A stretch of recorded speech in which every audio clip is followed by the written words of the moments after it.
Moving to something else now, and Gaza and Israel have, as we know, been making headlines daily recently. However, we'd like to shed light on a new angle on the topic. An issue that perhaps isn't spoken about often enough is the Gaza Marine Project. Due to recent events, Development Consortium BG and CCC have declined to talk to us, but let's meet a man who believes Gaza could be the next Dubai. Middle East consultant Peter Eyre, thank you very much for joining us. Now, this subject isn't widely covered in the international media. Who actually owns these gas fields? The entire gas field within the Gaza territory, or their EEZ, their exclusive economic zone, is the natural resources of Gaza. To be able to claim the rights to natural resources offshore, you have to have a coastline. Gaza does have a coastline, West Bank doesn't.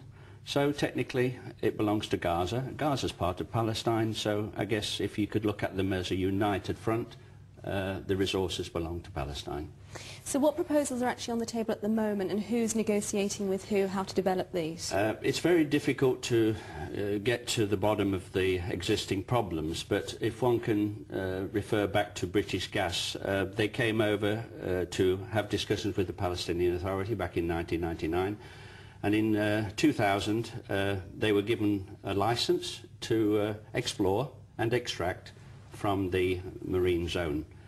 However, one has to put this into context. The actual gas field in its entirety is a drop in the ocean compared to the entire area that Gaza can claim, which is 200 nautical miles off its coastline, and that is the EEZ.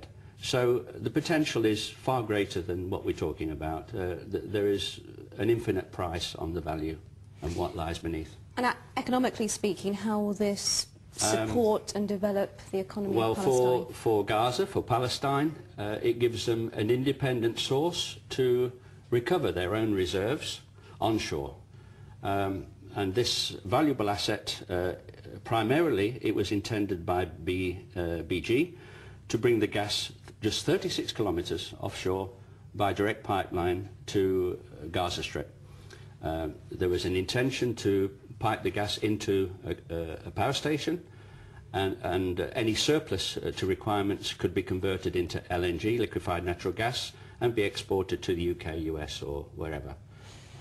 Either way, the resource belongs to Gaza, legally, internationally, and anyone that tries to stop that is in violation of international law. However, it's not as simple as that. It is not simple as that. What is the value of these reserves to all in the surrounding area and those who think they're involved? Let's just talk about the small field we're talking about. Remember, it's a drop in the ocean. This initial small reserve, which is called Marine 1 and 2, which is Gazan property, under the BG-CCC/PA arrangement, that value is about 4 billion. Of the 4 billion, there is probably 2 billion profit. However, due to very careful manipulation, the Israeli government refused to accept gas from Palestine and vice versa. So the original plan to bring the gas ashore was shelved politically. Israel even manipulated Tony Blair, who was then the Prime Minister, to get this to come to Ashkelon direct. And so there are two feasible plans. One is to bring the gas from the gas field, the Gaza gas field, directly to Ashkelon, but very carefully working around the 12-mile international limit, which is the territorial waters of Gaza. And the second option is to take that same product from the same field to El Arish, which is over the border from Gaza in Egypt, and again to pipe that as required. And since we speak, as we talk, that has now reached fruition, and there is a subsea pipeline connecting Al Arish with Ashkelon. And it's quite absurd to think that this pipeline is passing Gaza and through the very fields where another vast reserve is in place. Before we explore those two ideas there a little bit further, just explain, because obviously this field sort of does cross the border there. How is the drilling, what are the varying ways of drilling and extracting Well, first of all, that gas? I'd just like to correct that, Amanda. The actual Marine 1 and 2 is exclusively within the EEZ of Gaza, so that doesn't stagger. That is there, that is theirs. But there are other fields, as you would find in anywhere else in the world, that do stagger borders. It's like a lake with a border down the middle.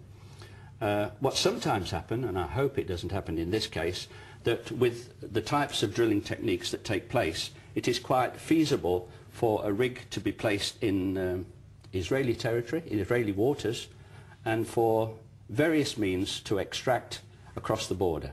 This is called diagonal or slant drilling.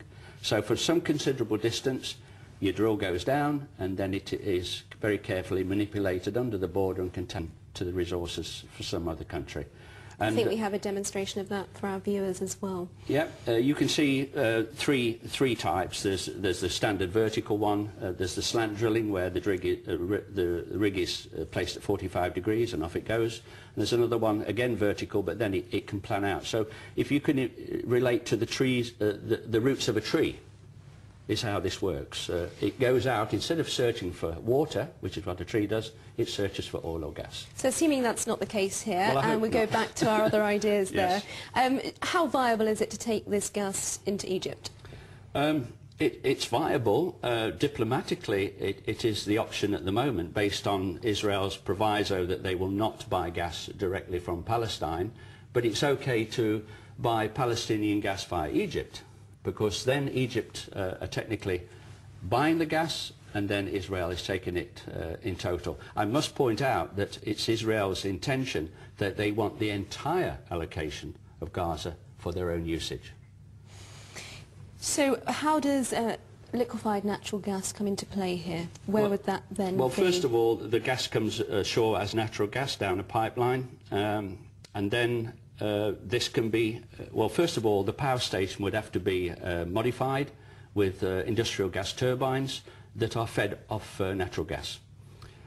One could say that you could do the same in Gaza, as long as, quote, the Israelis would allow the two to connect, which is debatable. You would have to have a corridor between Gaza and West Bank, and then the prosperity for both Gaza and West Bank is beyond imagination. And then if one can say that all public transports and industrial vehicles also run on gas, you can see that they can be just totally independent of having to import from elsewhere. And more importantly, the surplus can be converted into liquefied gas, for which also requires a new facility on the Gaza Strip, a high technology facility that converts the natural gas to liquefied natural gas for export to UK, US or wherever.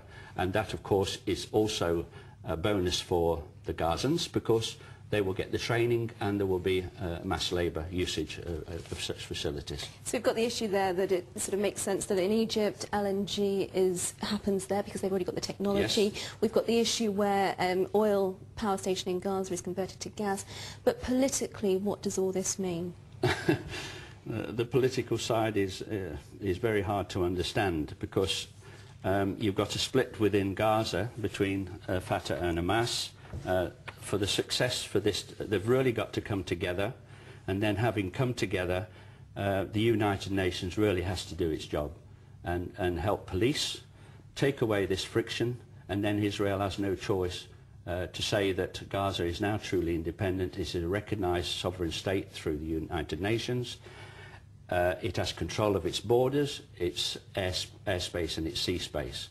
And more importantly, it can do what it wants with its own reserves. And no country has the right to rape Gaza of this commodity that is rightfully their own.